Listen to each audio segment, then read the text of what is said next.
Hey guys, what's up? Welcome to the HSF 1230 final test support document YouTube review channel.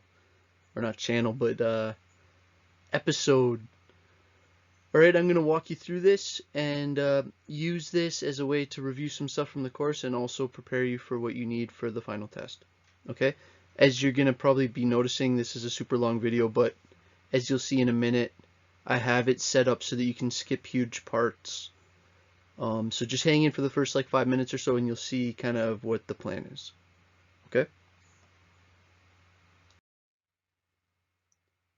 The goal of this assignment is to give students an opportunity to explore the aspects of the course that they found most interesting in greater depth. So my idea here is to let you tackle in greater depth whatever kind of part of this course you found most interesting.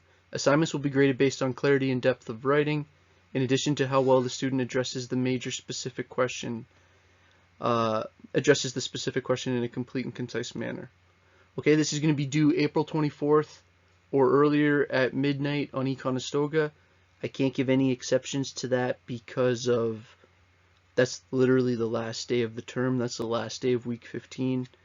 And then as we go forward, you'll see I have this on the first couple slides. All the question slides are going to have space backgrounds. You're like, Mike, what's that mean? Just hang on, you'll see what I mean in a second.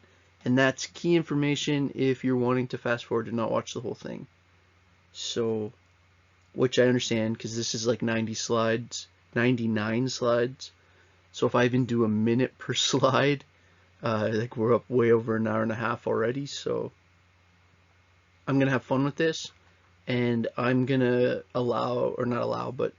understand the fact that you guys might be coming in and out. Okay, and that's also why I'm going to do this mainly just auditory. And you'll see as we go how I'm planning this so that you can easily find places. Okay, so anyways, I'm rambling. Next slide.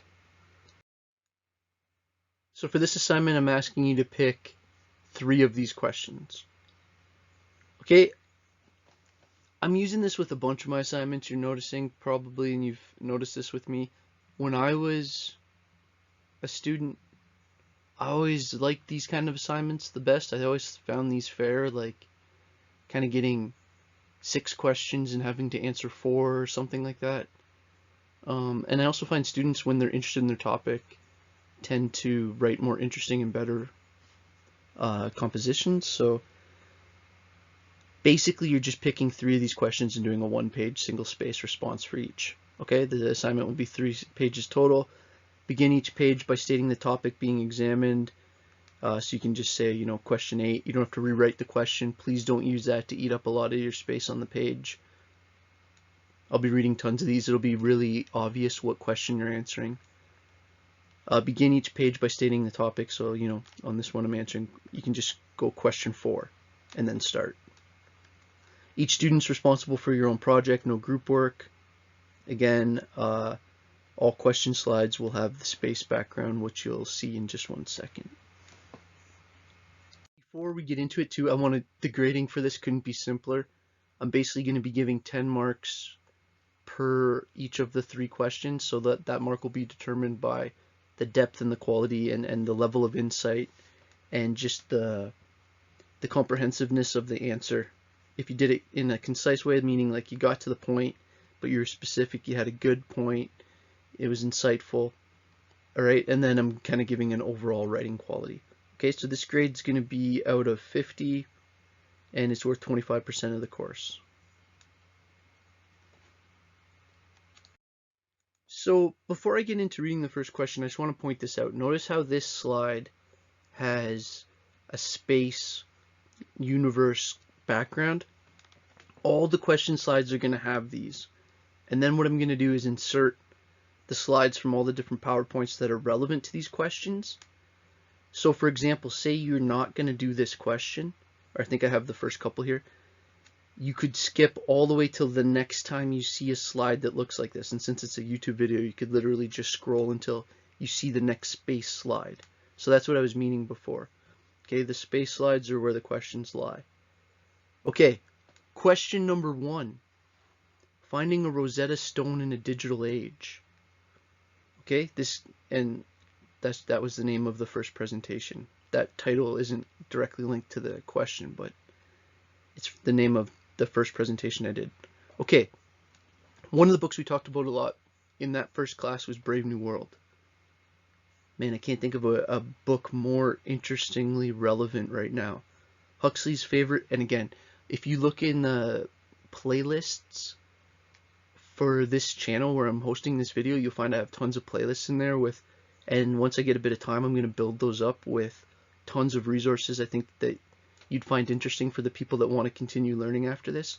And I have the full audiobook of Brave New World. So someday if you're going on a long drive or a long walk or doing the dishes or something, it'd be very interesting to listen to that for you. I hope. Okay, with no further ado, Huxley's famous book Brave New World presents a future world where the government has strict control over the people. How does this book link to our current political situation?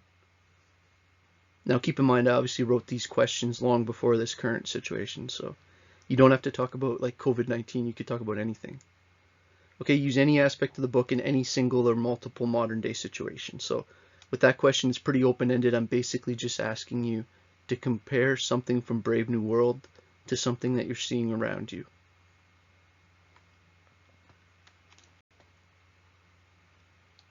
Question 2. In that first presentation, and remember, I called it, maybe I should explain this. I called it Finding a Rosetta Stone in the Digital Age, because remember I was talking about how the Rosetta Stone is very interesting, because it was this tablet that was found that had, before they found or deciphered the tablet, they didn't understand Egyptian hieroglyphs. And they found this tablet that had written on it 3 things.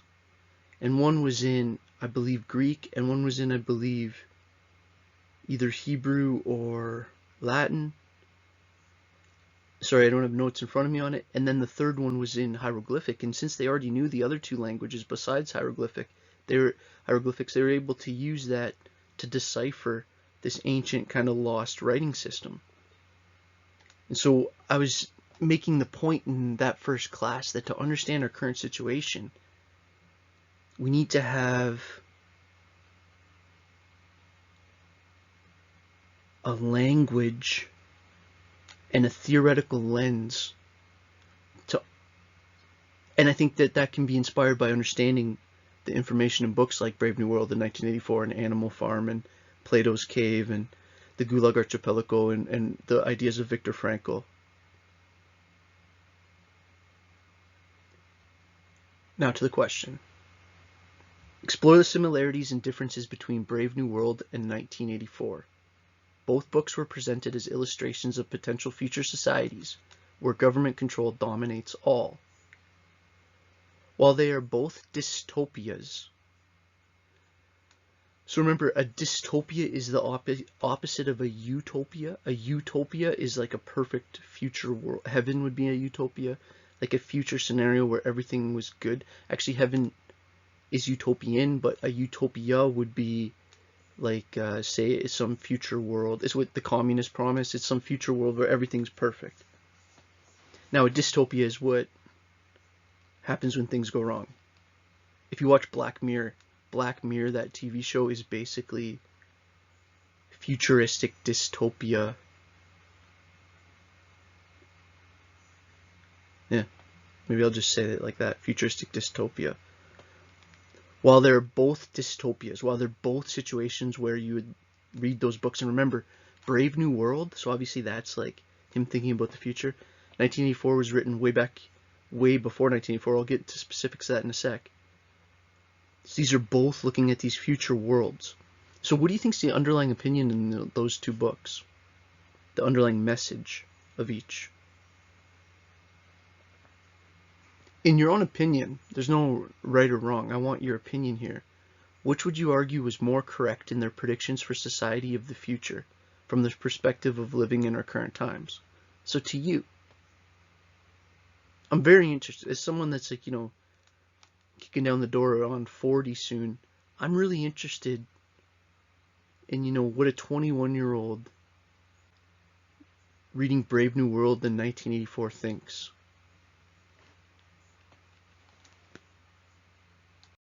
You'll notice that these first group of questions are all along the same theme. So what I'm basically going to do is I'll show all the questions related to the specific chapter, then we'll go over the slides that are related, and then we'll move to the next question. Okay, so I think once we get into this, the grouping will make intuitive sense. Present a potential additional piece of media or literature that explores issues similar to those presented in either Brave New World or Animal Farm or 1984. Explain how it fits, complements or challenges ideas presented in the books that you focused on. Okay, so, or we focused on, that maybe should say. So in our class, we focused on Brave New World and Animal Farm in 1984. And what I'm saying here is there another movie, song, album, piece of art? You know, my understanding of things like fine art is incredibly limited, but I'm very open to the idea of different types of expression.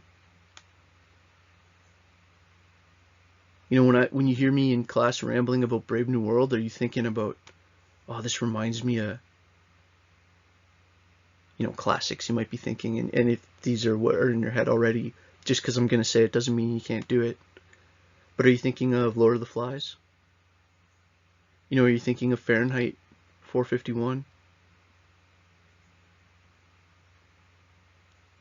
Those are both books that could easily fit into this course. Are you thinking about a Black Mirror episode you saw? Or the movie Total Recall? Right, so I want, or, you know, when I presented Animal Farm, I played you a hip-hop song by the group Dead Prez. And if you listen to that song 2 or 3 times, you'll understand the book. And I don't say that condescendingly. It's like I'm not an artist. I can't make music. I'm saying they did such a cool job of making that. You know, sometimes that one, and again, we're going to get into this in a second, this idea of an allegory. If you can understand the simplified version of the story, because again, Animal Farm is an allegory to help people understand what happened in the Russian Revolution. But I get ahead of myself. Question 4. Finding a Rosetta Stone in a digital age. What is this? Again, I don't have to read the title every time. What's the central idea presented in Man's Search for Meaning? You know, if you were in class that day, I went on a long rant about Viktor Frankl and who he is. So this question asks, who was Frankl? Why is his opinion uniquely interesting? What I mean by that is, like, why does the fact that it's his idea matter here? And when we get into talking about something like logotherapy, which is just his ideas kind of applied to a counseling situation, logo meaning therapy, that, anyways, I don't want to start answering this question for you. Right, but what I'm saying here is, what's the connection between kind of who this person is, the situation that he went through, and how that shaped his philosophical, psychological, therapeutic system? Okay, I should have some like cool, catchy Kahoot style music to play here, but keeping these music free is what keeps them on YouTube. Because we talked in class about the idea of audio scrapes.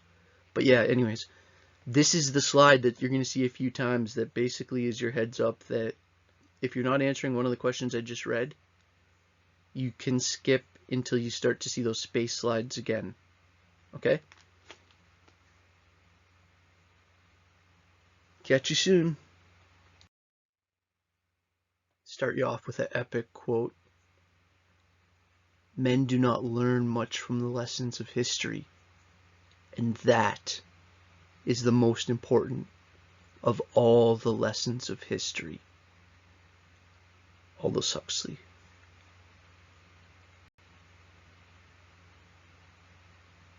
This is the guy that wrote Brave New World.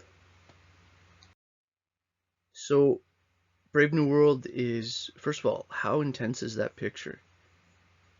It's like a person inside of a pill.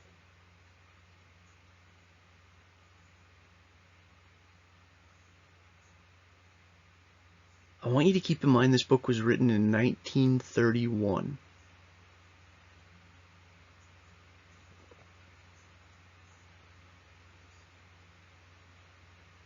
Man. Okay, so again, between the world wars, like this is in a destroyed Europe. Brave New World is a book that warns of the danger of giving the state control over new and powerful technologies. Okay, guys, I won't just read these slides, but maybe I will read them when it makes sense, and then I'll add stuff. Okay, so remember, this is Huxley worrying about a future technologically based control system. Sorry if you can hear my daughter playing, but you know, she's being really good over there. She's got some PJ Masks toys out. Anyways, one illustration of this theme is the rigid control over reproduction through technology and medical intervention. Remember the video I showed in class? This whole the film or the book begins at the center, the fertility center, and it jumps right into how controlling reproduction and distorting sexuality is key to control, long-term control of society. Okay, at the same time, another theme is this idea that they have these complex entertainment machines, which again, remember, written in 1931. If you're like, what's a complex entertainment machine or a complicated entertainment machine? I'll read that sentence differently. Another is the creation of an iPad that generates both harmless leisure and high levels of consumption and production that are the basis of the world state stability. So we got a distortion of sexuality, we have mass exposure of media through these complicated entertainment machines, and then we have this all healing drug. Okay, and you can't talk about Brave New World without talking about drugs, and without talking specifically about soma, this drug that they all take to forget about anything that's negative and to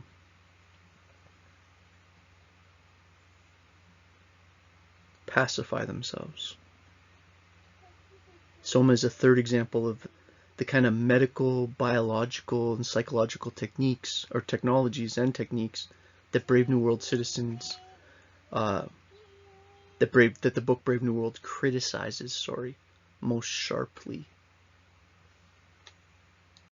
Okay, so I'm not going to play this because this would instantly get the video pulled, but I did play this in class, and I will attach to the email where I send you this video a document that has links to all these videos. Okay, so if you are answering the question on Brave New World, I highly recommend these Spark videos. They're about 9 minutes, and they give a really solid overview of the content of the book. If you grew up like me in the 80s and 90s, it's basically a video version of Cole's Notes. It is important to understand that Brave New World is not simply a warning about what could happen to society if things go wrong. It's also satire. Right? It's also another way of saying that. It's also a clever way of ripping on the current society that Huxley experienced and existed in, and which still exists today. While the attitudes and behaviors of the world state citizens at first appear bizarre, cruel, or scandalous, many clues point to the conclusion that the world state is simply an extreme but logically developed version of our own society's economic values. Right? So it's just kind of like his idea of where things would be if it kept going how it's going. It's not a crazy leap. It seems even less crazy to us in 2020, almost 100 years after Huxley. It's crazy to think this book is, I guess, apparent to what I just said, 89 years old now.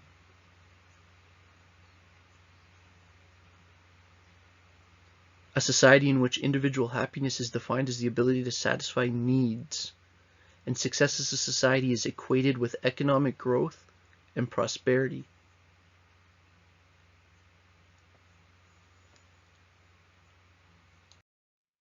So I just wanted to show this. I thought you'd think this is kind of interesting. So the left image, take a trip. It's like an old cover of a Brave New World. You'll see the middle that was like a movie release. You see how they both have this pharmaceutical focus. I'll just read this to you. Someone brings you happiness. The moment you go through something unpleasant, when people's emotions begin to take over and make them feel even the slightest bit of sadness, after they took soma, it makes them numb. It allows them to forget all and any negative feelings, and just for a while they're lost in their own world. They're truly, quote, happy, unquote, close quote, without any worries, without any care in the world. Soma was supplied with a happy feeling. Soma were supplied with a happy feeling whenever people wished. That sentence doesn't really make sense, but you get the point. Basically, it's this drug that they use as an emotional numb.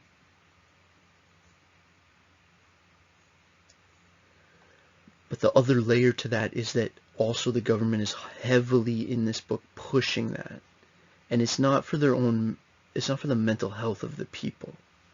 It's for how it makes them easier to control.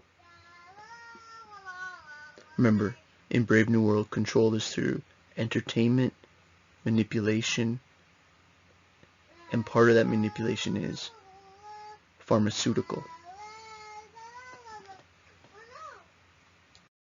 The drug soma is a symbol of the use of instant gratification to control the world state's populace. Remember, the world state was like the government, basically. It's also a symbol of the powerful influence of science and technology on society.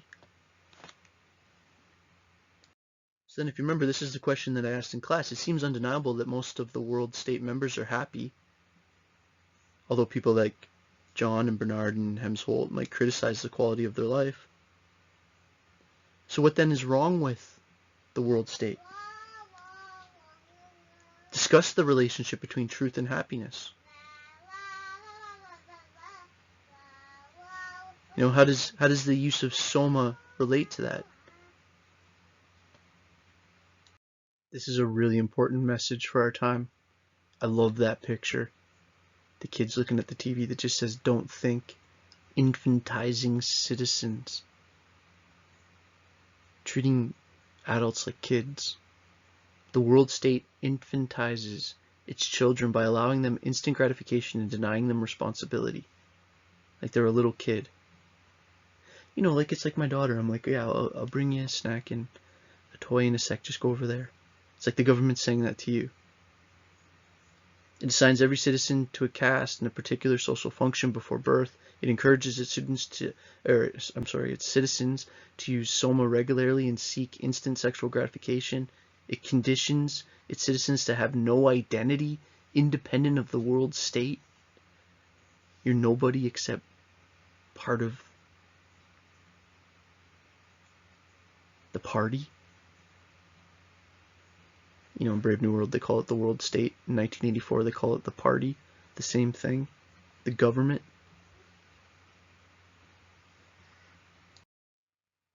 In the social realm, the relations between the sexes are liberalized. It seems almost progressive at a surface level. But in the realms of work and politics, the power relations remain squarely in the hands of men. It's an open question whether this state of affairs is part of the satirical target of Brave New World, or whether it simply reflects the culture in which the novel was written.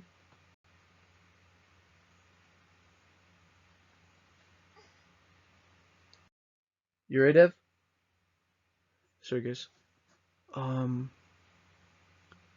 Yeah, I'm recording this. Evie's just over there playing, but she's being pretty good, so I'm going to keep going. The role of sex and love. Brave New World is abound with references to sex.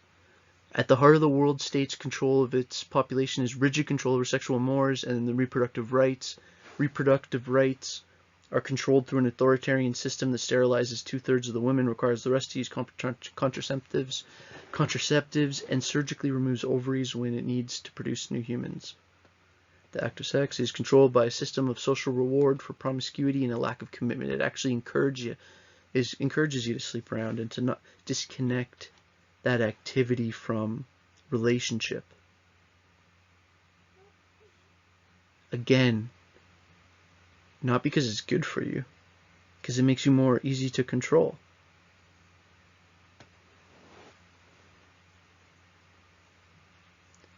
It makes you, it makes you just another sheep. And it also creates an alienation of citizens. The motif or the theme of alienation provides a counterpoint to the motif of total conformity. So this is an interesting dichotomy that at the same time that everyone's being forced to be the same, everyone feels a complete lack of connection with anyone else.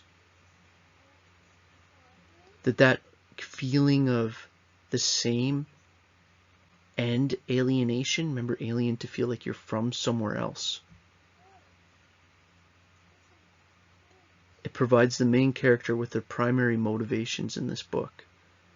Something feels wrong. Devastating quote by Huxley. Technological progress has merely provided us with more efficient means for going backwards. That hand reaching out of the test tube.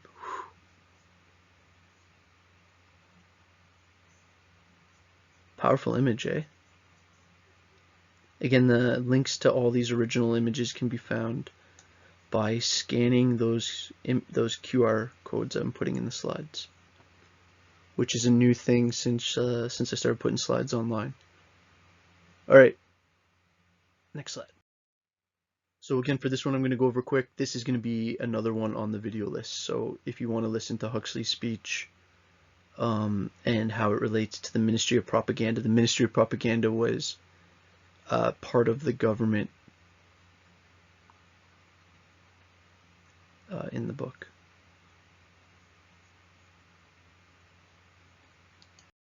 Now, you'll often see Huxley and Orwell presented together, and I think there's a lot of, they're very different people.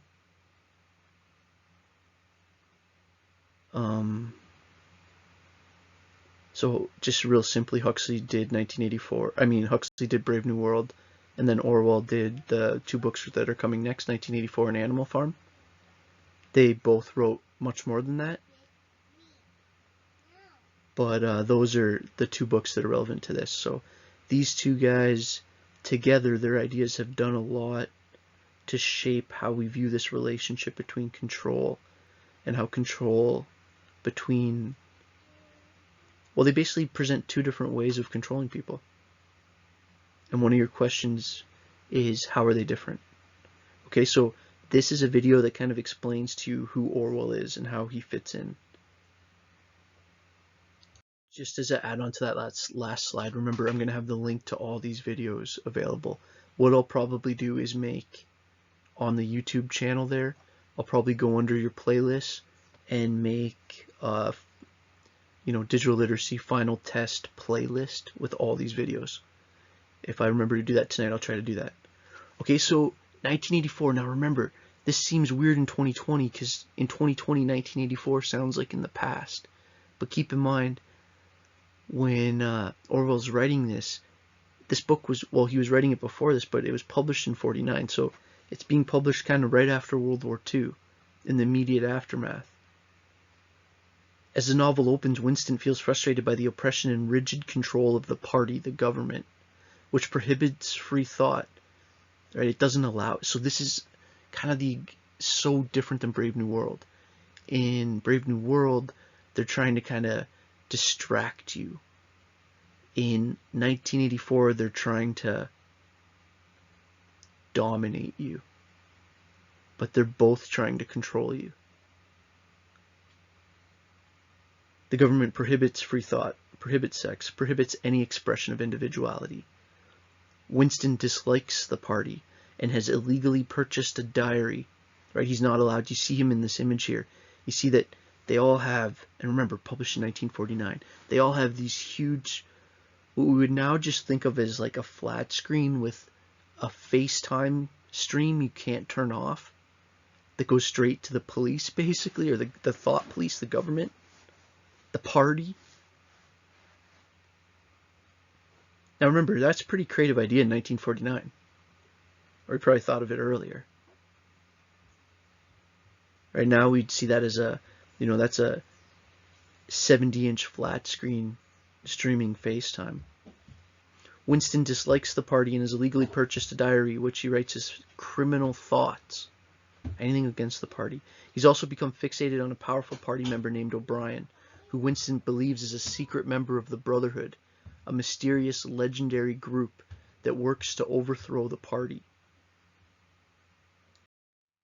So again, quick shout out to the playlist I'm going to make for this. So this is another one of these Spark Notes video overview of 1984. Okay, it's about 8 or 9 minutes. If you're answering any questions related to these videos though, I highly recommend this, especially if you have not read the book completely yourself.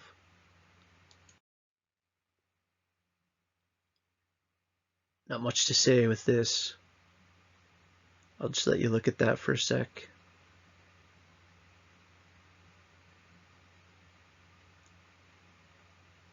Some memes just really nail it. That's a good meme.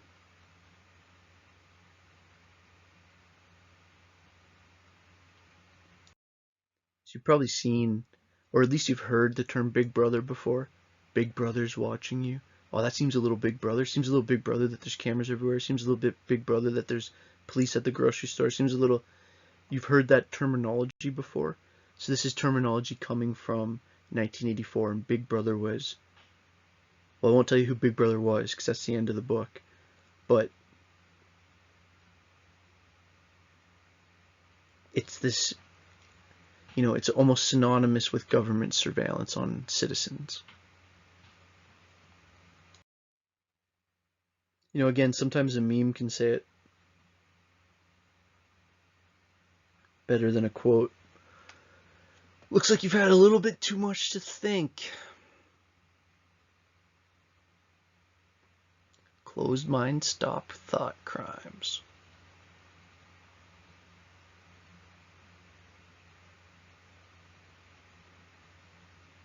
The thought police. Again, a term that comes from this book, 1984. Again, that gives you a little bit of insight into how huge this book is when you see these books where it's like, you maybe haven't heard of the book, but you've heard of things from the book. They're so pervasive in our culture. So here's another one that isn't linked to a video, but in the video list you'll see this. And I went on a long rant in class about how in this book, and you can't really tell here, but they're torturing him and they're trying to get him to say that 2 + 2 = 5. And when I go on this rant in class, it often starts weird and then gets deep because people are like, oh, that's dumb. What, you're trying to get him to say the wrong answer to a math question? And it's like, are you willing to say something that isn't true is true? And as soon as you are, then you're cracked. And that's the point of this book. And what he was writing in his thought criminal diary was that freedom is the ability to say that 2 + 2 = 4. Even if the political party of your country wants you to say that it equals 5.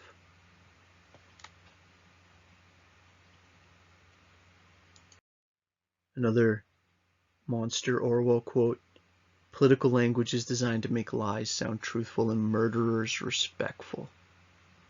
Or let me start that again. Political language is designed to make lies sound truthful and murder respectable, and to give the appearance of solidarity to pure wind.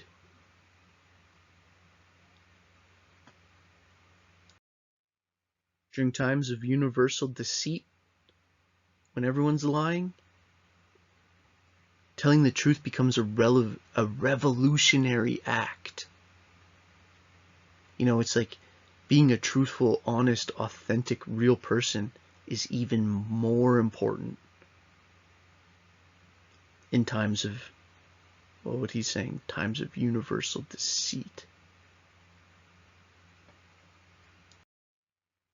Like George Orwell's 1984, Brave New World depicts a dystopia in which an all-powerful state controls the behaviors and actions of its people in order to preserve its own stability and power.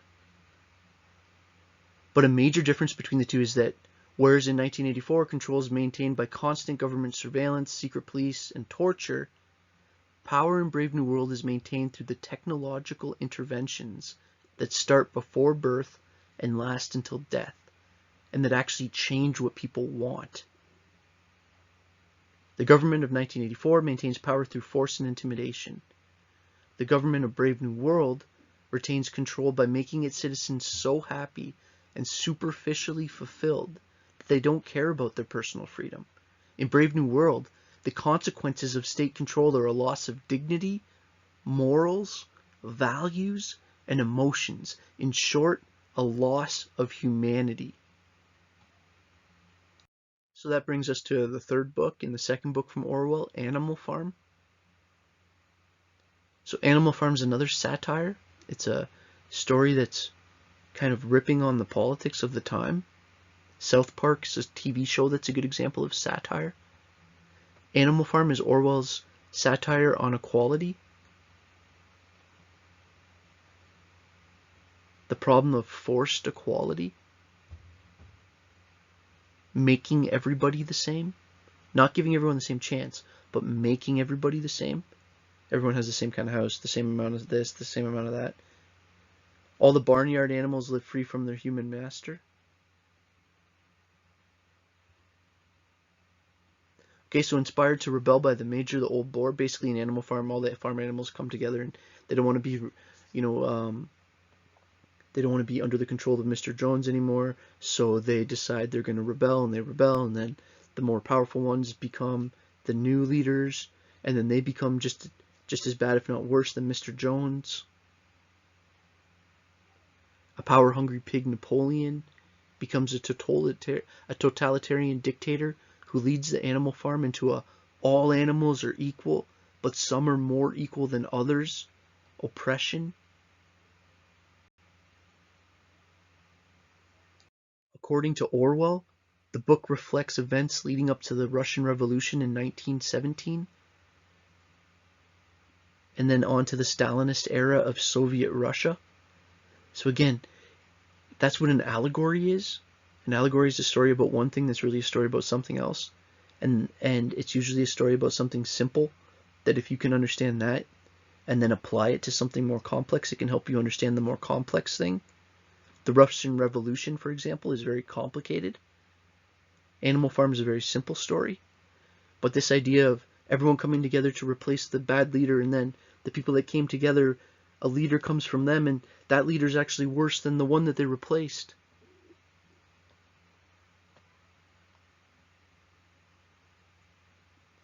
You know, the bones of that story is what happened in the Russian Revolution. And I will be very brief on this slide because I don't want to give away the answer to that one question, but, you know, FRANKL was he was a Jewish psychologist in German occupied Europe, in a concentration camp.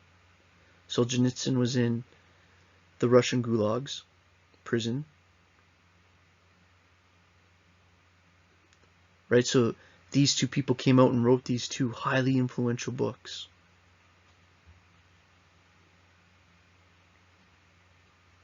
Important books to add to your library or your future reading list. I have, again, audio full books of these under one of the playlists.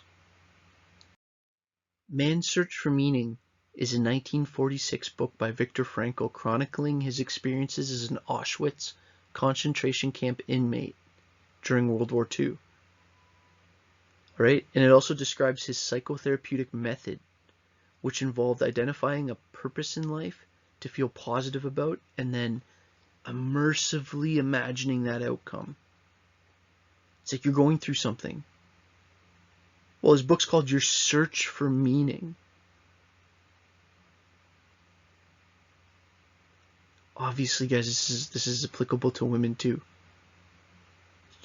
Our human search for meaning, that if you can find something that matters to care about, and then immersively, deeply, emotionally, in a way full of psychological engagement, imagine that outcome,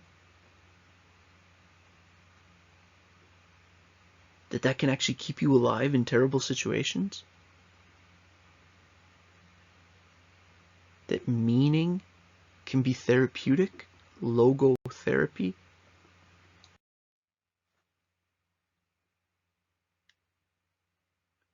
According to FRANKL, the way a prisoner imagined the future affected his longevity.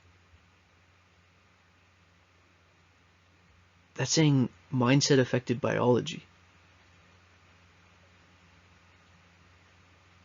It affected how long they lived. His book intends to answer the question of how was everyday life in a concentration camp reflected in the mind of the average prisoner. Right, so his book isn't going to be stats about concentration camps. His book is about the experience of being there in his mind. The first part of the book constitutes or is about Frankl's analysis of his experience in the camp. So he talks about what it's like. In part 2, he then introduces some of the beginning of these ideas, which are later going to become this approach to psychology called logotherapy, or meaning-based therapy. Frankl found that the inmates that would come to these camps often went through these kind of 3 stages. Okay, at first there was this initial shock, and just think about it if this happened to you and you get people, the armed SWAT storms into your house, you get violently pulled out of your house, your family's all crying, you get thrown in with a bunch of other people, it's a scary situation. Of course there's going to be initial shock. Alright? But that after people start to learn that they can't do anything about it, they start to develop apathy or this lack of, well, my other videos I'd almost call this a learned helplessness, this lack of thinking that anything they do matters, and this apathy after becoming accustomed to camp existence, in which the inmate or the prisoner starts to value only those things that help them survive.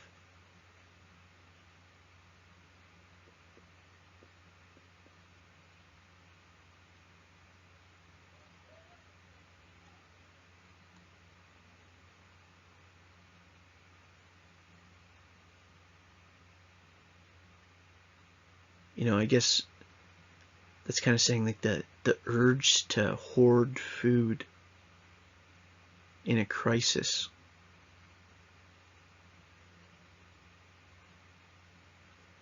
Is a psychological tendency that is there.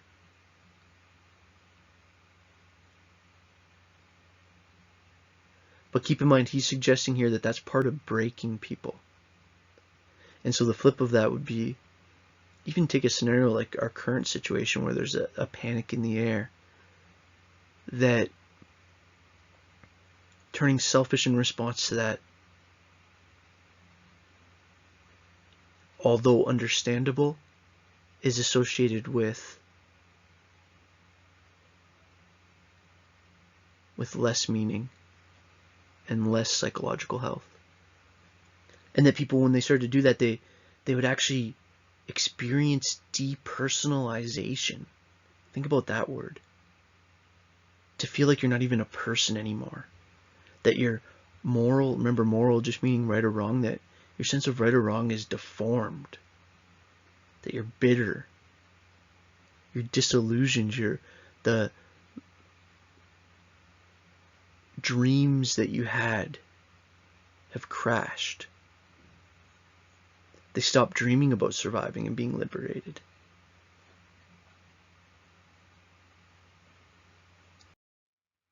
FRANKL also concluded that there are only two races of men: decent men and indecent, good and bad. No society is free of either of them, and thus there were decent Nazi guards and indecent prisoners, most notably the capos, who would torture and abuse their fellow prisoners for personal gain. So what he's saying is, like, yeah, lots of the Nazi guards were terrible, and were terrible to the prisoners. But there were some that were sneaking people food. And lots of the prisoners were good people. But there were some that were ratting on each other for more food.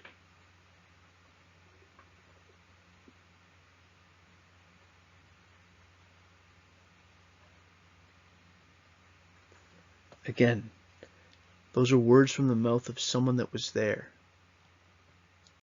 At this point in the course, I like to show this video. I find that you'll find it quick. It's called like logotherapy or something. I'll have it in the list. I'll put the videos in order. And this is a cool video of a very realistic attempt to try to explain kind of what logotherapy and man's search for meaning would mean, to try to implement some of those ideas at a very practical level. So I suggest watching this video.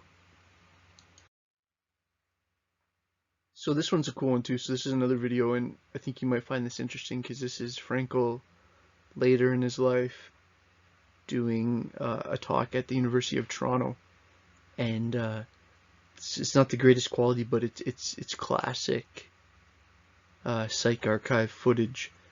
And keep in mind, English is like his third or fourth language, but again, a giant of psychology. Everything can be taken from a man but one thing, the last of the human freedoms: to choose one's attitude in any given set of circumstances, to choose one's own way.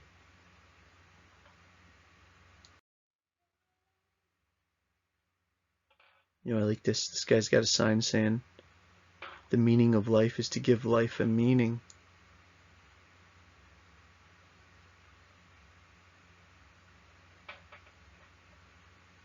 That you have to be an active part of the interpretive process. You have to, human beings, part of what we are is we're creatures that add meaning to things.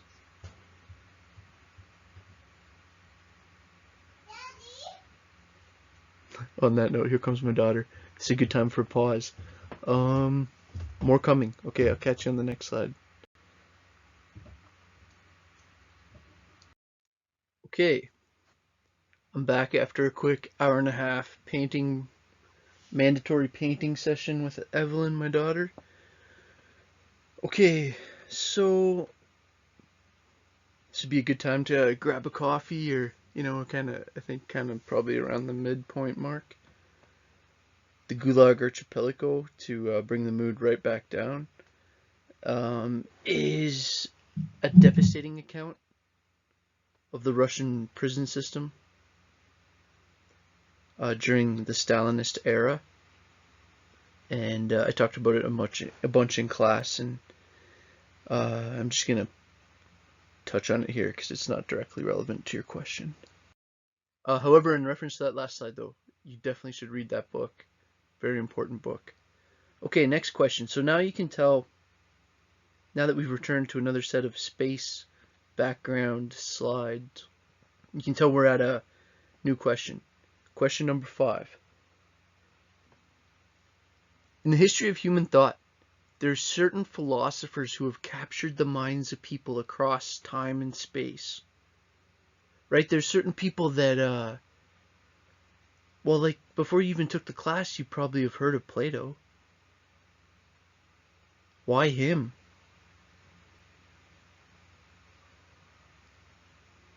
It'd be hard to overemphasize the role these thinkers had in shaping how we make sense of our world, even in our current times.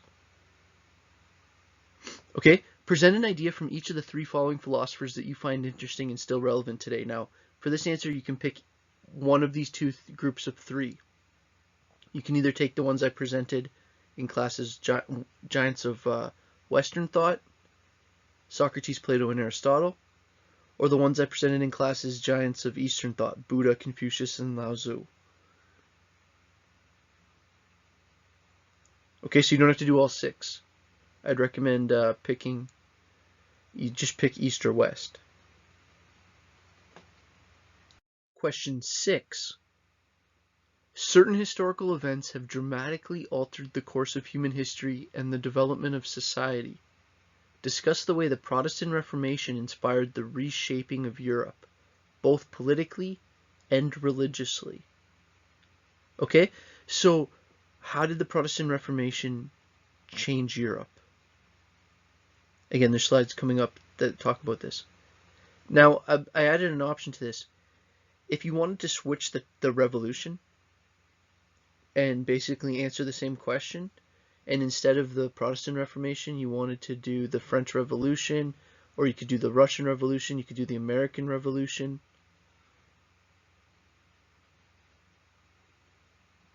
Right, and then you could just answer it, discuss the way for example, Russian Revolution reshaped Russia both politically and religiously. So you just have to minorly adapt the question.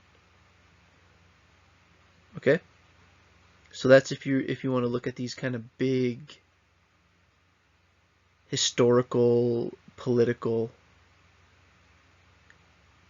moments that have been huge, in this process, that in that long presentation I titled Fire to Freud or Fire to Google.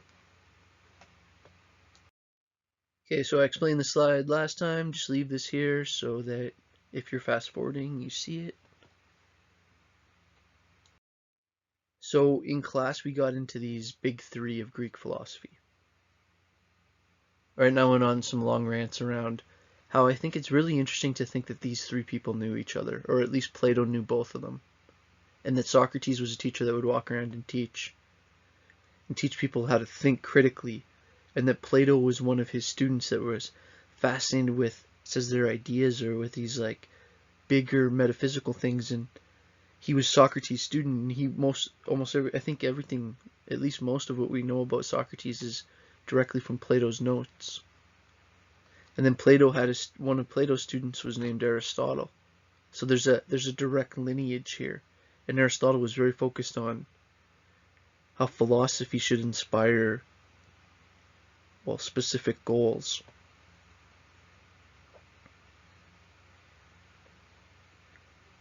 That a philosophical person should be a philosophical person, and not just be a philosophical person in their thinking, but in also their action.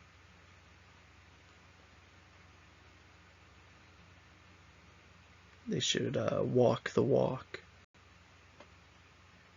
in other words. So we went into this in a lot more detail in class, but just a quick overview here. I talked a lot about how Socrates, one of the things he did was say he was talking to you about, the universe or truth, or what is truth, and he'd get you to answer, and then he'd dig into your answer, and he'd get you to clarify more what you meant by a certain thing you said, and continue to do that and do that and do that until you get to a point of being able to articulate an idea that without that coaching, without that Socratic method, you wouldn't have got there. Right? So Socrates developed the Socratic method, whereby a series of questions are posed in order to challenge implications of answers. Why do you think that? Basically just like, okay, why? Okay, why? Okay, why? But way more skillfully. Not like you're interrogating. Right? So that's why it's often called, sometimes it's called Socratic method. Sometimes you hear it called Socratic dialogue, Socratic conversation. Plato, and from left to right, these are chronological. So Plato was really focused on this, as it says, the importance of reason, or the idea that we should be able to use our intellect to improve our life. Believe that there's an ideal state.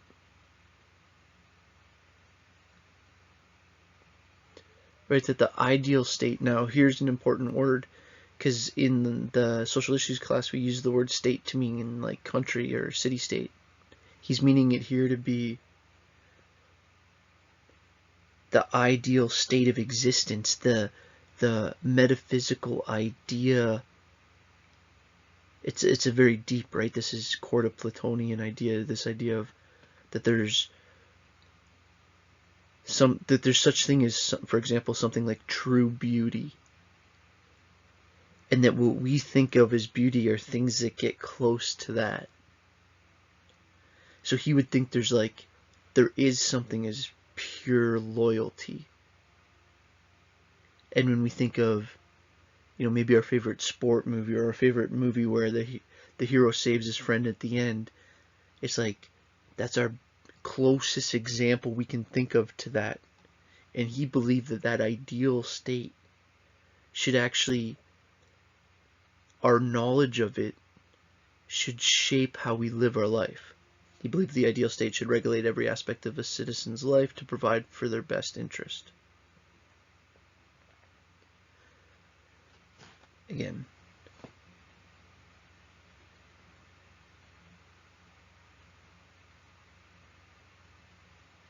and it's interesting because you could actually read that two different ways, because he sort of did talk about the government that way too.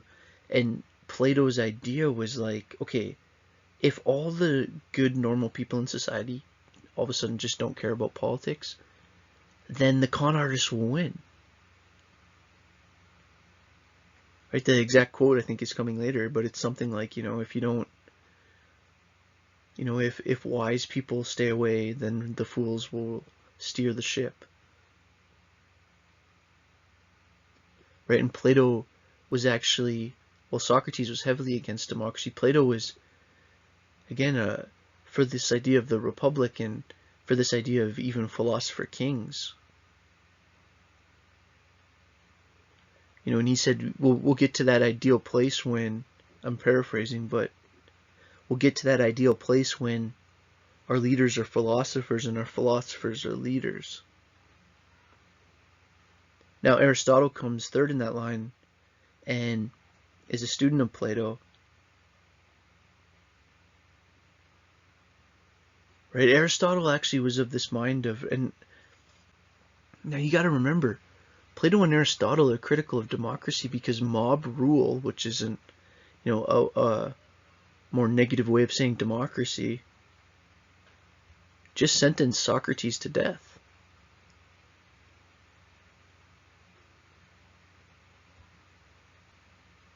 And the fact that Socrates was sentenced to death by a mob, by a more than 51% vote, which is the essence of democracy, left people like Plato and Aristotle thinking like, well, if the masses are going to decide like that, maybe everyone having the same say isn't the best idea. Now, having everyone have the same, so his idea of basically his idea is that the system, if you assume corruption, none of these systems are going to work. And then, but if you could actually, that's where Aristotle, if you could actually have a single strong virtuous leader,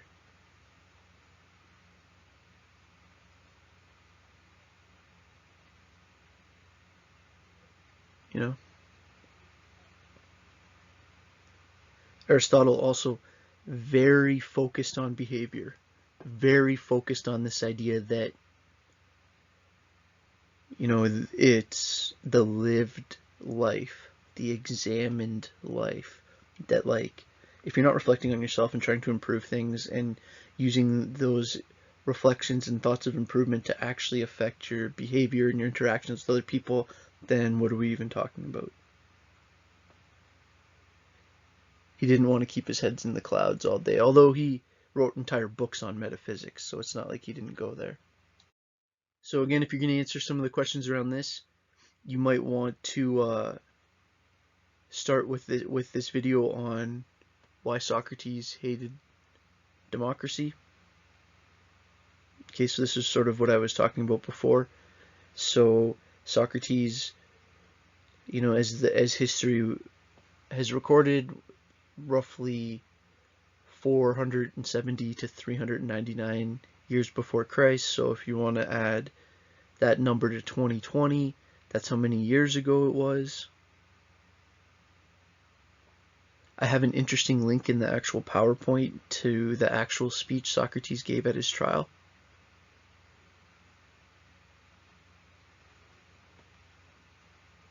Yeah, so you'll find that why Socrates hated democracy, and that's a purposely provocative title, because two things that people heavily associate with Athens are democracy and philosophy. And to think that, maybe the greatest philosopher ever was a heavy critic of democracy is at the very least interesting. Then this next slide, a video from the one and only Plato. This digital academy, the word academy is a tribute to Plato, his original academy. I could go all day on Plato, but when you're so core to philosophy that your nickname is the philosopher,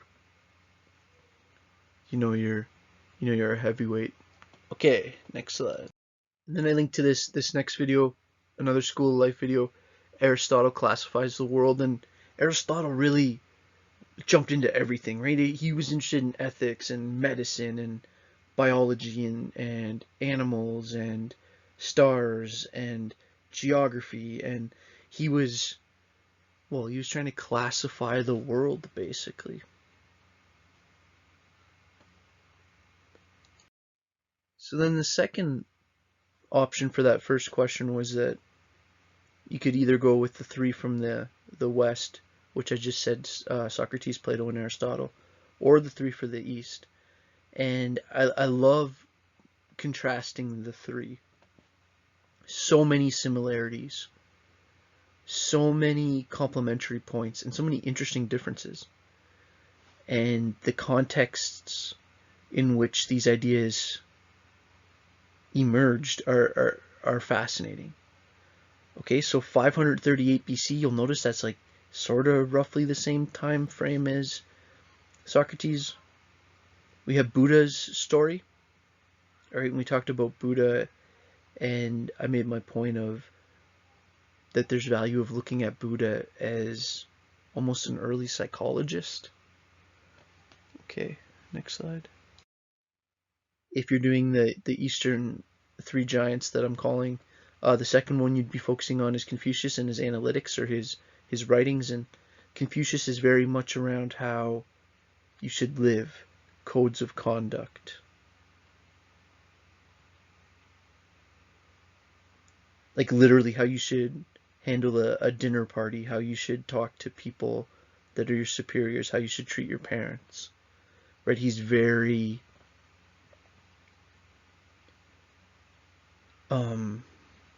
centered in lived experience.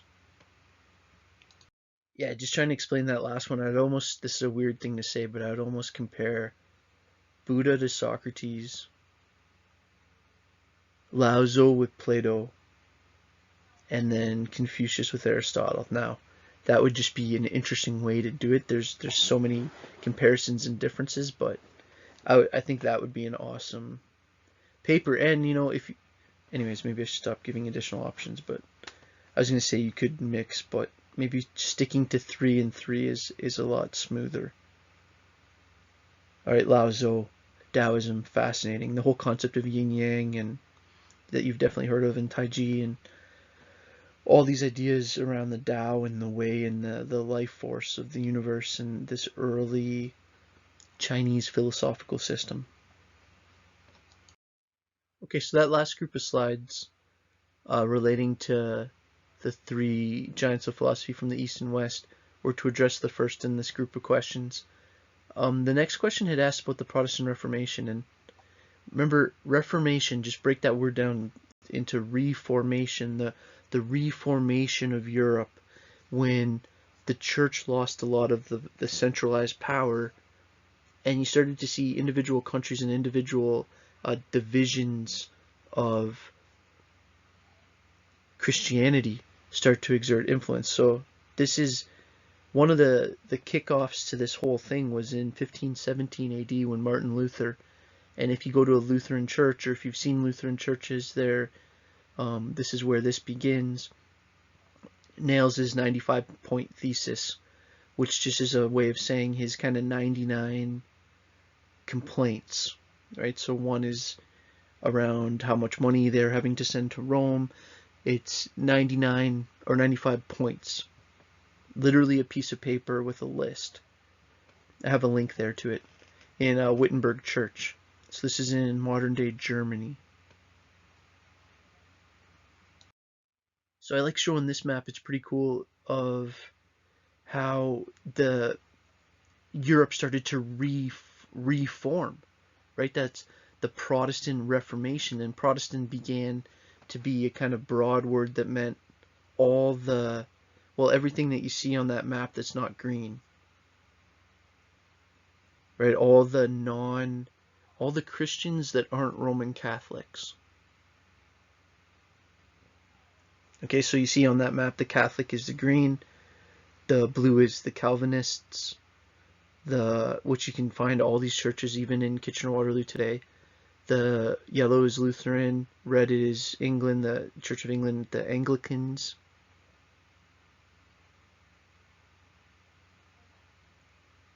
Okay, so very interesting. Whereas before, these would have all been under Rome. Now only the green's under Rome. Remember, under Rome, Roman Catholicism, it's that, you can see on the map there at the kind of bottom right, you see Italy and Rome. And now you got countries like up in the blue at the top there in Scotland, and they're saying, the Calvinists are saying, you know, why are we sending tax money basically to Rome? So I want to make the point that some of this is religious, some of this is absolutely economic and political. So you had all these factions of Christianity pulling away from the centralized church in Rome, and so then there was this series of meetings that happened to address kind of what the people that weren't pulling away with the traditional church, what we're about to call Roman Catholic Church, who they were and what they were, and I should say what they were and what they weren't. What did they believe? Okay, so between 1545 and 1563 in Trento and Bologna in northern Italy, this was one of the most important times that the Catholic Church was basically getting all their leaders together and trying to figure out what does being Catholic mean? What do we believe? What don't we believe? How are we going to respond to these challenges? Right, so this is like, I think I have on the next point. Yeah, it's the Counter-Reformation. This was the church's response to the Protestant Reformation. Prompted by the Protestant Reformation, it's been described as the embodiment of the Counter-Reformation. So this slide, I just have included a cool video that helps explain some of the interesting kind of economic and military and political components of this, and how it was much more than just a difference on religious opinion. It wasn't just how they view the Pope. It was also some very significant geopolitical military reasons. Okay, these revolutions are spreading across Europe. In 1525, we have the peasant revolt in Germany by the Anabaptists. Right, and you'll hear of the Anabaptists even today. The Munster Rebellion was an attempt by radical Anabaptists to establish a communal sectarian government means this is one of the first examples of a country that's not ruled by the religious leaders. Right, so right now we would consider Canada a secular or sectarian government, at least to a certain extent. It was definitely founded on religious principles, at least historically, but America's a great example because they literally have in their constitution this idea of separating church and state. That historically has not been the case. Historically, the religious leaders and the political leaders were often the same people.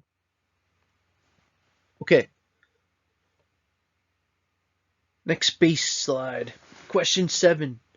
10 Commandments in Digital Age. Okay, so remember, that's the title of a book by a guy named Douglas Rushkoff.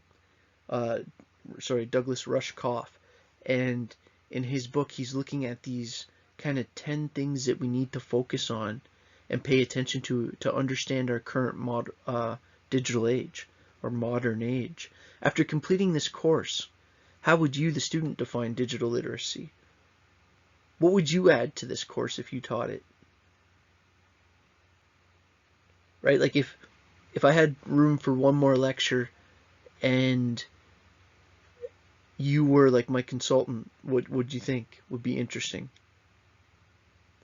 Okay, and explore one of the 10 Commandments presented, 10 Commandments in quotations, obviously, presented for being successful in our modern digital age in relation to your own experience as a college student.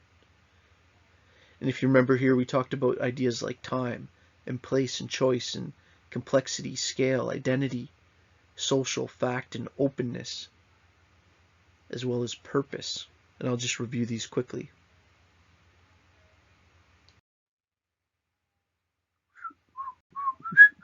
Again, if you're not answering this question, fast forward to the next space slide. Okay, here's a quote from Rushkoff. Digital technologies continue to increase the capabilities of mankind. These technologies, however, come with biases. If we aren't aware of these biases, we'll find ourselves at the mercy of technologies designed to serve us. While there's still time, we must take matters into our own hands and learn how to program. Okay, so this Rushkoff guy is very interesting. I have a link here to in the actual PowerPoint that you guys have access to, and that I'll have in the video list, a link to a video of him talking about this idea of program or be programmed. Also, there's a link to his interview on the Joe Rogan podcast. Very interesting. So the idea here is that in order to understand our current digital system, our current digital age, and not only understand it, but to thrive in it, we need to understand how this current digitalization relates to these 10 things: time, place, choice, complexity, scale, identity, social, fact, openness, and purpose. So let's just take a few minutes and walk through some of these. So the first principle, time. You know, it's so interesting. Like, what's the effect of always being on? As the speed and availability of network connections grow, we become more and more attached to the constant stream of information that's always running, updating our phones and laptop boxes. Check out this for a sec. So this Scientific American article, I guess I can't go back. Okay. Normally a person's cortisol levels rise each morning and fall over the course of the day, but stressed people tend to have a different cortisol profile. Remember, cortisol is a chemical in your blood that's heavily associated with the stress when you're stressed. The baseline levels are so what the normal amount of chronically stressed people remains higher overall, and the natural peak in the morning is quicker to rise. Okay, so people that are stressed all the time, their cortisol profile, so what their cortisol levels are like throughout the day, is higher in general and peaks higher in the morning. Burnout, which is heralded by fatigue and exhaustion, occurs when stressed people's baseline cortisol falls from an elevated level right past the norm to unusually low levels.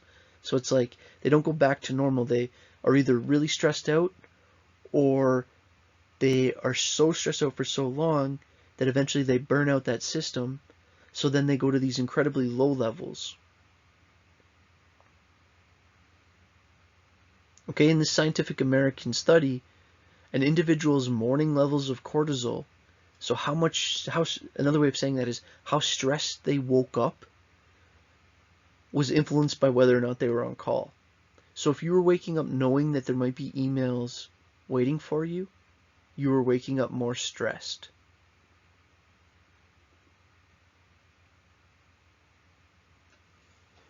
That's a thought to chew on. Second one, place. The digital world provides the opportunity for interaction between groups of people who may not be physically near each other, like you listening to me right now. This is an incredible development in technology which has many proven benefits for bringing people together and allowing crowdsourcing of information, like the creation of things like YouTube and databases like YouTube and Wikipedia. However, there's aspects of physical interaction that can't be simulated through the use of digital media. It's as much as I can try to make these as crisp of audio as I can, it's different not being live.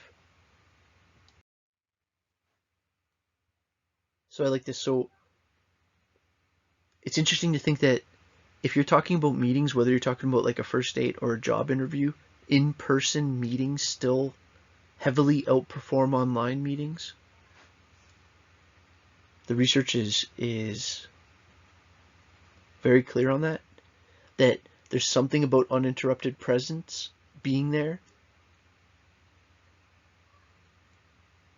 There's something about being exposed to body language, right? Like that's one thing I'm struggling with a bit making these presentations at home is usually in class, I try to kind of tell if you guys are kind of feeling the rant I'm on, I'll keep going. And if I can kind of see some yawns or whatever, I can try to take a hint, but that's a little bit harder when I'm sitting down here by myself and the only other noise is Evelyn thunder stomping around upstairs. Okay, the last one, interpersonal trust. Lots of studies have just looked at this idea that when you're with someone in person and you're later asked how much you trust them more. It's one of the main reasons in-person meetings still outperform online meetings, even with Skype and Zoom. Principle is choice. Our reliance on these digital technologies allows the computers we thought we controlled to make minute choices, small little choices about how we experience the world in ways we're not even aware of. And in the meantime, we can try to cram human experience into the searchable confines of a Google search box. Number 4, complexity. Never again will we know the answer to every question is available for someone to find out on the internet. Apps like Google Search and Wikipedia make information available in seconds. But are you really learning anything? Or are we just becoming really good at searching? Are we just becoming dependent on our devices and the people programming them?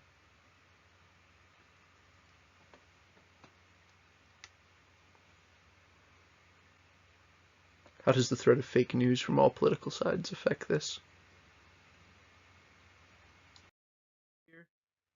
By further abstracting how business is done, moving from face-to-face to more of these like databases and algorithms like Google, we can either choose to engage in digital economy on a more human scale or get lost and left behind by scale. Like all these stores that can't keep up to Amazon because Amazon can, if all of a sudden a small mom and pop store got huge and had to make 50,000 copies of something, they can't, and Amazon can do that easily. They have the ability to become huge in almost any product. You would say Amazon has an incredible scalability. 6, identity. These days we operate in a virtual world, free from our bodies, but not from our identity. And I mean identity in like the real sense of the word, not, you could have like a different avatar or, Twitter handle or whatever. But in your mind, you're you. And because of this reality, we have a unique ability to reshape our identities into anything we please online and operate anonymously outside the restrictions of civil society. But how does doing that shape? Like you see yourself doing that, you're doing that. How's that feeding into how you see yourself? Digital media has forever favored the social. No matter what phase the internet goes through, there's one thing that remains constant, the desire to remain socially connected. Today's internet is compromised, running rampant with people and businesses looking for any and all opportunities for monetary gain rather than social contact. Today we run risk of losing the sight of our true potential of the internet and the integrity of the content once it's collected. Right? Companies want you to promote their shampoo to your friends for them.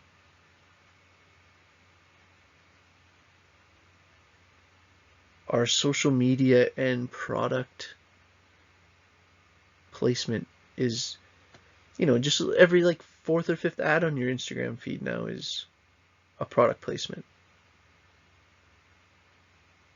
I think as we see, I think moving forward, we're going to see it get more and more personalized. Anyways, it's interesting to see. Don't sell out your friends. Right? To Facebook, your contact list is one of the most important things about you. With digital media, facts are easily distinguishable from myths. Right? If I say, Freud was the greatest, he was born in 1968 and blah blah blah, and you're like, no, he wasn't. I'm like, yes he was, and you guys can in 2 seconds find on the internet that I'm wrong. Facts are easily distinguishable from myth. We learn to seek out facts and dismiss what's false. In order to successfully communicate your message through digital media, you need to be, it's almost this idea of like when you're writing a paper, you need to be thinking about who's going to be marking the paper. When you're presenting a message in a digital format, it's like if I fill this presentation with a bunch of assertions that are not backed by anything, then you could make like a debunking video, like just ripping it apart, right? Like the access to information is at such a different level. This one's interesting, the share don't steal. He's saying that sharing our ideas allows us to be more creative and be more successful, and what we need to be aware though is this line that kind of constitutes between sharing and stealing, and it's a conversation we have to have in Canada. Like I kind of grew up in the downloading torrent generation of Napster and BearShare and BitTorrent and LimeWire. But things are changing in that direction for sure. And it's just an interesting conversation. What's sharing and what's stealing? Okay, and then the last one of his principles, purpose. As popular understandings of technologies have always been one step behind the technologies themselves, we become complacent. Okay, the highest level. Okay, so we've been basically taking. Well, we're letting Facebook do what they want. We're letting Snapchat do what they want, or TikTok, or Google, or whoever. What's the purpose of even having these technologies? It's not to make them money. Is the reason you have a cell phone to help Facebook's ad revenue? What's even the purpose of this?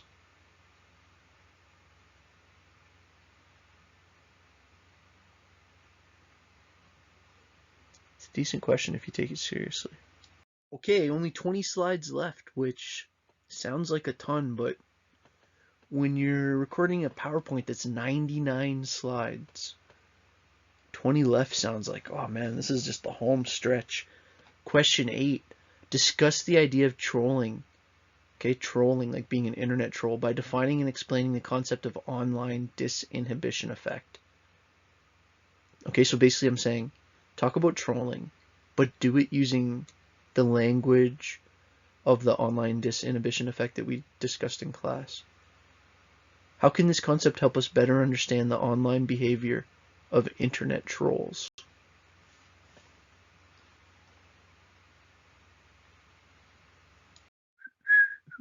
Fast forward to the next space slide if you're not answering this question. Okay, so this is an awesome video. The Psychology of Trolling. This is by the SciShow. I like these guys. If you're doing the trolling question, you definitely should start with this video. And then the slides that are coming up, I'm kind of breaking down some of the key ideas presented there. So here's our definition of a troll, or trolling.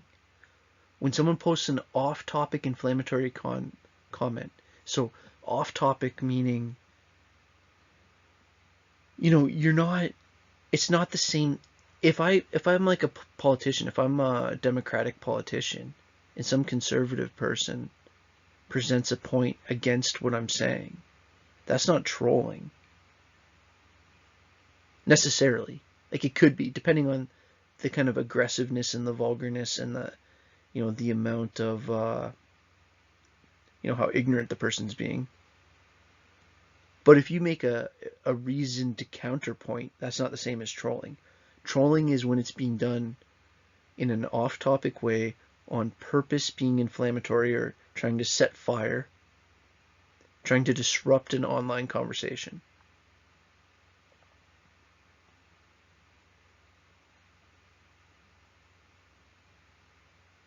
Tons of examples in modern society.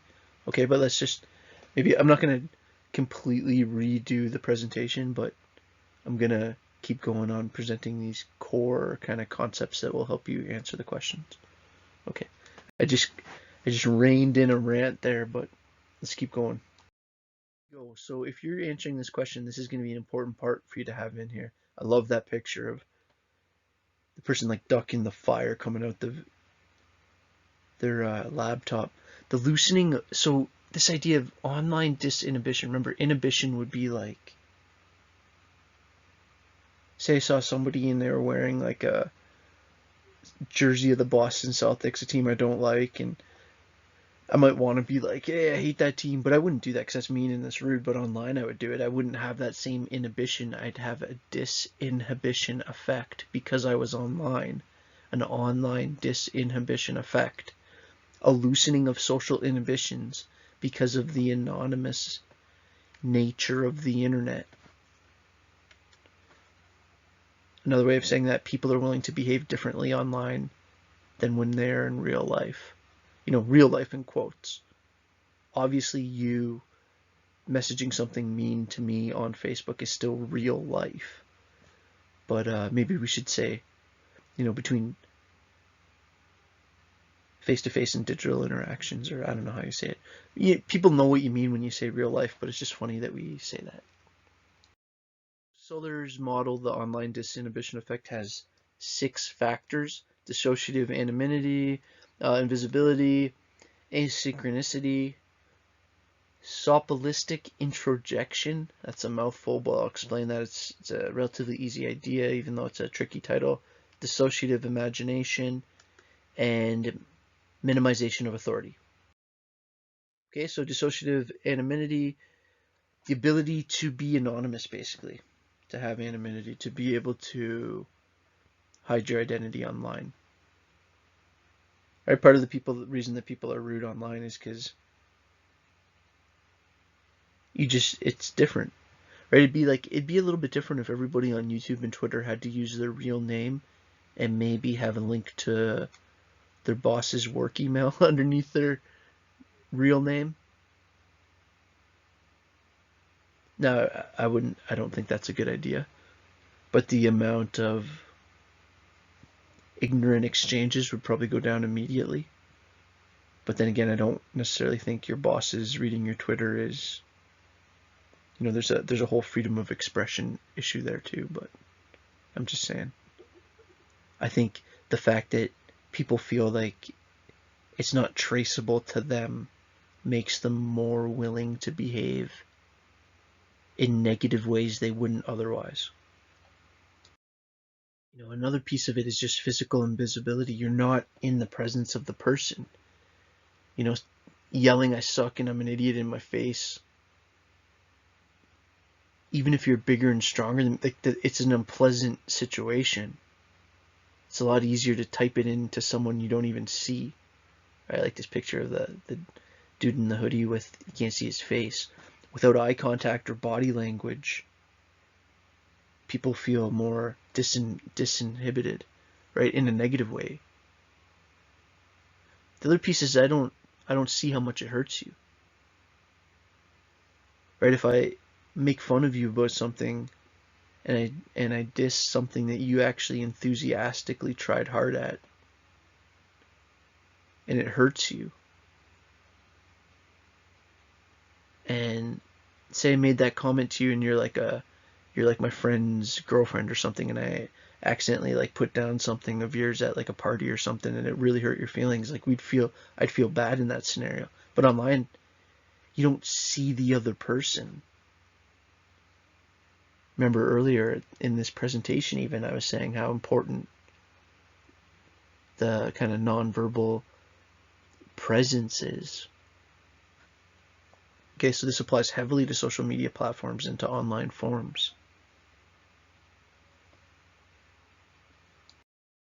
So asynchronicity or a time disconnect. So again, that asynchronicity.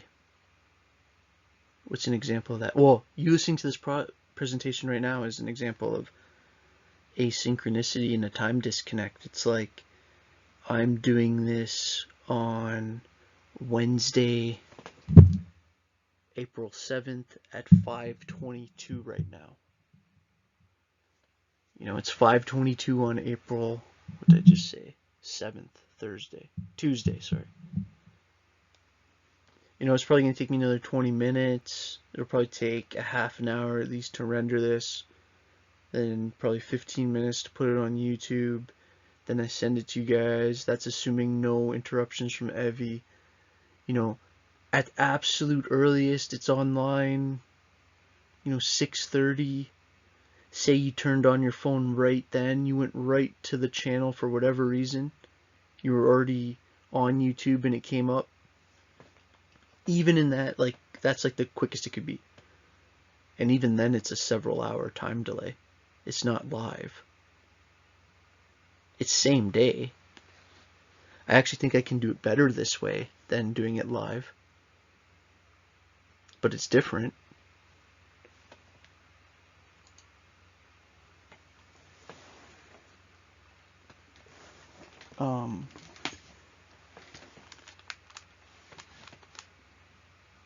Because you can disengage and re-engage whenever you want. Like I made a comment and joke about it earlier, but like this is a 99 slide presentation at like slide somewhere in the 40s, I think. Evelyn, my wife, was on a Zoom for her work, and Evie was just playing, but then all of a sudden she like intensely wanted to go upstairs and paint, and I had to take like almost a 2-hour break in doing this video. So there's advantages to technology. There's advantages I can do that. There's advantages to the fact that if I didn't love you guys and know you guys, I wouldn't even have said that. And I would just try to edit over that. And I probably could have. Right? Like, it'd be pretty basic editing. But I thought, I'm also trying to kind of share with you guys a little bit of the process and just, I don't know, be real and authentic with you. But what I'm saying is that time disconnect changes things. It can make it harder to see other online users as real people, right? Because I think it would be a little bit easier to, it's different. This is why I think it doesn't, me using the example of me teaching you guys doesn't make sense, because we already know each other. I think it's a totally different world if this entire thing had been online. The fact that we'd already completed one of 2 terms, and we were in week, what was it, week 8 or 9? Maybe even 10. So the fact that I already can picture all of you and I know you, and I feel like, at least in my mind, like I'm talking to you, is completely different than if I didn't know you, which is obvious. I don't know why I'm going on this rant. Okay, next. So sophilistic and introspective. So the sophists were like, what this idea means, the best way to explain this is actually that picture. If you just look at that, this idea that we can get into this situation where we all feel like our life is a movie where we're the main star, and it's not like we're conceited. It's just that that's how our sensory organs sort of present it to us. That there's you, and then your stuff, and then things about you, and then things you hate, and then other people that are related to you, and then, that's kind of the known universe. It's obviously a joke. But the Sophists were a philosophical movement in ancient Greece.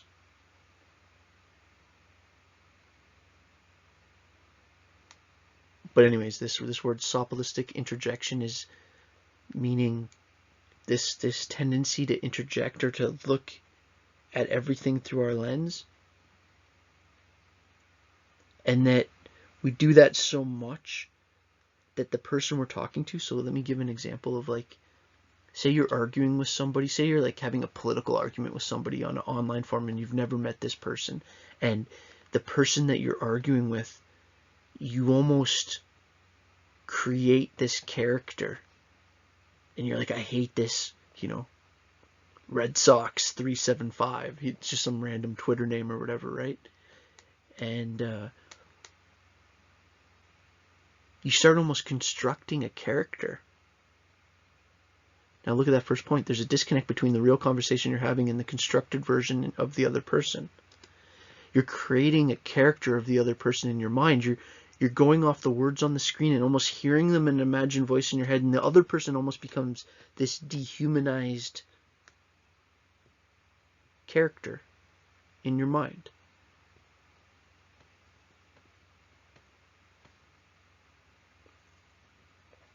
Think about a dating context. Think about, you know, you've been talking to this person online and then you meet in real life and you're like, oh, you're not what I was expecting. What were you expecting? What does that mean? It means, well, oh man, you're not like the character I created of you in my mind.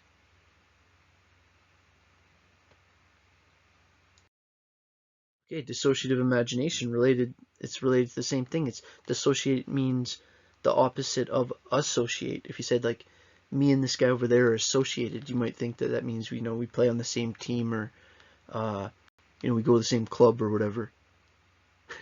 That's hilarious. I haven't been to a club in like 20 years, but yeah, so if you go to the same club as me, you don't go to the club too often, but you guys know what I'm saying. So dissociative imagination is this idea that they're just people playing a different kind of online game. So I think I'm using the grievers here. Yeah. So this idea of grievers, right, are these idiots that go on the websites of deceased people and basically talk trash about the deceased. And it's almost a game to them to see how much of a reaction they can get. And it seems like insanely evil behavior, and there's an element of it that is. But I think we're misinterpreting it if we don't understand that in their twisted way, in their minds, it's a game that they turn off and walk away from. They stop and go have a shower and have lunch, and they go to bed and they go watch movies, and they become like a game that can be turned off and walked away from. It's like, again, all these things are trying to answer this question of why do we seem sometimes more mean online? Well, because there's a fantasy element to it. Respect my authority. Sorry, that's for the South Park fans. That's a classic South Park picture of Cartman. But yeah, like, obviously another reason why there's so much negativity in comments and stuff is because of a lack of policing, and not literal police, but a lack of authority. Right? And if everybody's equal online, then that also means, you know, you telling some world-renowned musician that they're terrible is a lot easier. Viewing others as peers makes it easy to say whatever you want, including toxic comments, because there's no fear of kickback. And they'd actually look super bad if they even responded to you. So it's almost like a free shot.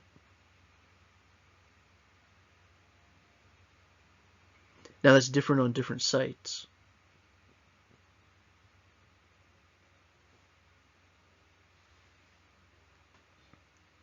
I think with the upcoming elections in the States, sites like Facebook and Twitter are under, well, they're under the microscope to see, from my perspective at least, I want to see how they address this issue. How much are they going to police people's comments or not? And I think it might be interesting, that would be a fascinating paper for you guys in a future course, to compare the response of Facebook and Twitter to these upcoming pressures to either not be political at all or be political in a certain way, with the whole 2020 presidential stuff in the States coming. Anyways, just an interesting real life application of this stuff. You know, and here's my big lesson about trolling, and this is something everyone needs to know, especially anyone that's creating any content yourself. It's why my comments will be forever turned off. You know, I don't need to read somebody talking about how I say okay or next slide too much, or about how my head shines, or, you know, I already know I'm beautiful. Yeah, but I'm just joking, trying to be funny. But it's like, it's important to understand that the people that say negative stuff, they actually comment the most, and they tend to comment negatively all over the place, and the people that actually like stuff tend not to comment. And so it can actually seriously skew your read of a situation. So I might have a video, I might put up a video, say even this video, and I might leave the comments on, and 50 of you might watch, or 15 of you might watch and be like, oh, this is, you know, at least decent or whatever, or at least it served its purpose. And one person might be like, man, this is the boringest TED Talk like thing of all time.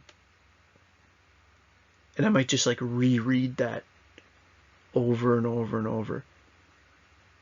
And it's like, what am I doing here? I'm like 40 years old. I'm like tripping out in the basement because one person said that they think my voice squeaked weird there. It's like, what do I think I am? Like, I'm not David Attenborough. I'm not going to get every sentence out perfect.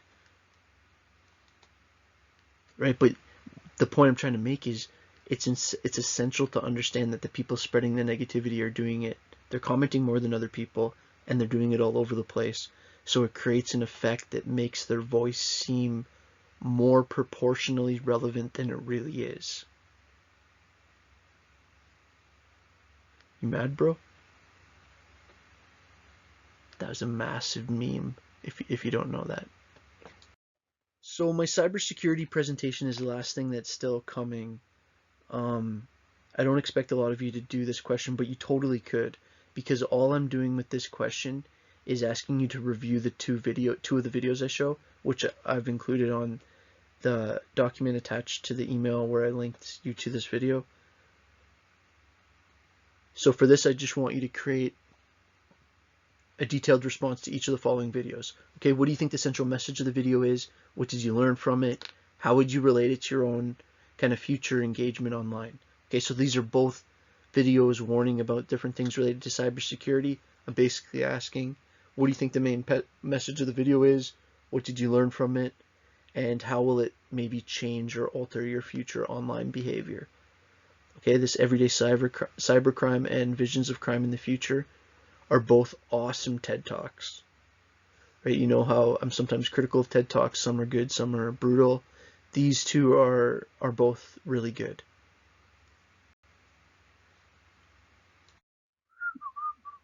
Okay. I don't know. Do I have to whistle every time? Next slide. So here is the first video. Okay, James Lyon and everyday cybercrime. This guy's pretty hilarious. I like this guy, and he'll have you thinking if you take the time to watch this video. So I like these two videos in combination. They're very different. The one before James Lyon, he's looking at it very much from kind of a computer forensics hacker kind of perspective, whereas this one's much more from a law enforcement cybercrime perspective. And he's looking at how groups like the cartels and stuff use technology, and how they're trying to, you know, counter that from a law enforcement side. Fascinating talk. Again, if you're watching online and you're interested and you're watching on YouTube, you should be able to just pause it on your computer. Take your phone and put on your QR reader, which you probably have to just pull down a flap down menu in your camera or something, or maybe you have an app for QR, and you just hold it over that and it should link you straight to the video. Again, it might be easy. I'm doing that more for copyright reasons. It'd be easier for you to just, quickly Google the title of this slide.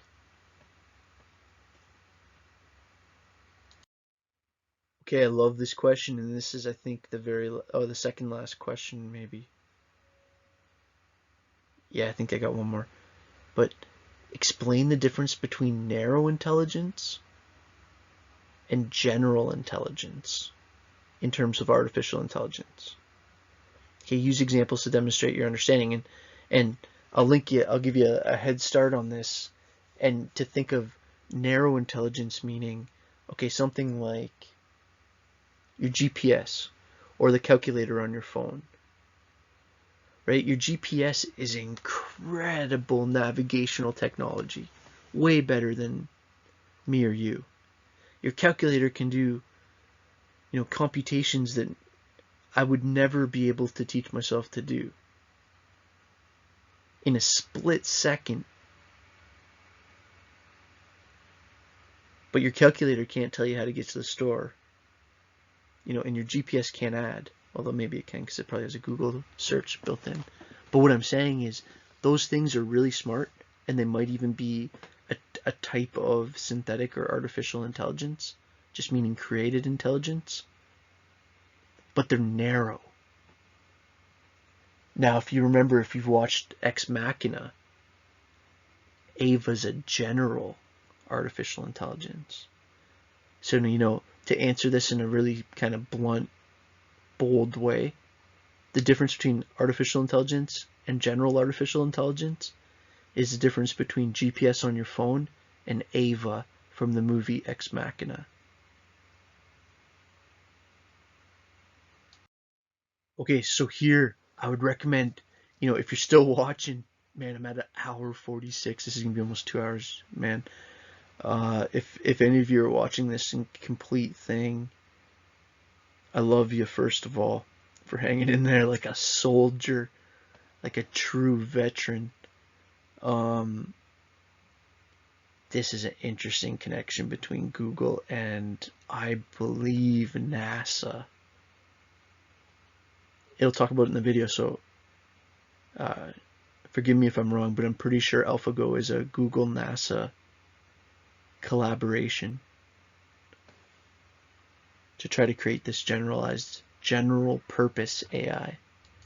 And then the very last question. In class, when I was talking about artificial intelligence, actually, I guess if you consider class in a broad sense, I did it in a digital lecture like this. But when I talked about the idea of consciousness in the artificial intelligence presentation, I gave a specific definition, which I also have on the next slide. Use the language provided in that definition to create your own consciousness definition. Okay, so that sounds like a tongue twister. What I'm basically saying is, I want you to try to answer what you think consciousness is, but I want you to do it using some of the language and some of the words that are in the next slide. Okay, so basically I'm pushing you to learn those words and learn them in a functional way. Okay, so this will make more sense once I go back to once we go to the next slide. Okay, so this idea that consciousness, what is consciousness? How's it different than intelligence? How's it different than just your mind or just your brain firing? What is it about you that is consciousness? What are we saying when we're asking, is Ava conscious in Ex Machina? Although problematic, consciousness has been defined by some as the state or quality of awareness of an external object or something within oneself, that that we're aware that we're experiencing something. There's no agreement within the scholarly or scientific community as to what consciousness is or might be, or whether it's, these are the words I was talking about on the last thing, essential, luminous, numinous, transcendent, illusory, the conceptual, meaning like, well, I think that might be obvious, just I said it weird, but just that it's illusion based, it's not a real thing. The conceptual, theoretical, and paradigmatic disagreements, and arguments about the true nature of consciousness are ferocious, steadfastly held positions, and often epistemological, meaning about how to even talk about it. Epistemology is method, how we even learn about things, our research method. Ontological, meaning how we even know.